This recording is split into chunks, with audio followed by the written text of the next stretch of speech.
And new at 5, this International Workers' Day, immigrant essential workers across the country are gathering to ask the Biden administration to give them temporary protected status. So what this would do is allow immigrants coming from other countries with civil unrest to legally work in the U.S. for up to 18 months. And here in Georgia, dozens of immigrants are expected to gather in about an hour at a local restaurant owned by an immigrant from Nicaragua.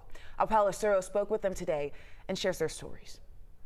In just 1 hour, immigrant workers will be in Norcross pushing for temporary protected status and fair pay. Immigrants like Noemi Martinez, who is originally from Nicaragua. Yo sí sé lo que es empezar de cero. I know what it's like to start from scratch. I know what it's like to grab a pot from the trash to be able to cook. I know what it's like to miss even the plate you used to eat on back home. Home is where Martinez was almost killed. She says leaving her country and parents was the greatest fight of her life. Se metieron en mi casa. I fought for my country, then the government broke into my house, destroyed everything, kidnapped my brother, sexually abused me. She sought asylum in Georgia nearly 2 years ago in the midst of Nicaragua's political and economic unrest.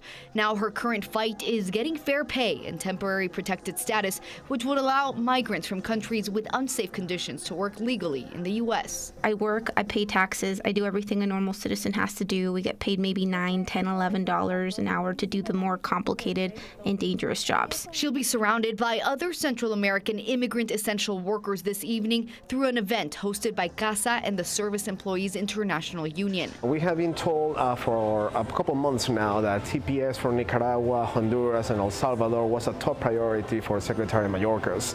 However, after months of having this conversation, we have not seen an announcement yet. Lucho with CASA says temporary protected status workers add $22 billion in wages to the U.S. economy each year. We know for a fact that at least 40 to 50,000 people will benefit, from TPS and from other relief measures. People like Martinez. It's either they give us that opportunity to be here and work or send us back home to be killed. In Norcross, Paula Suro, 11 Alive News.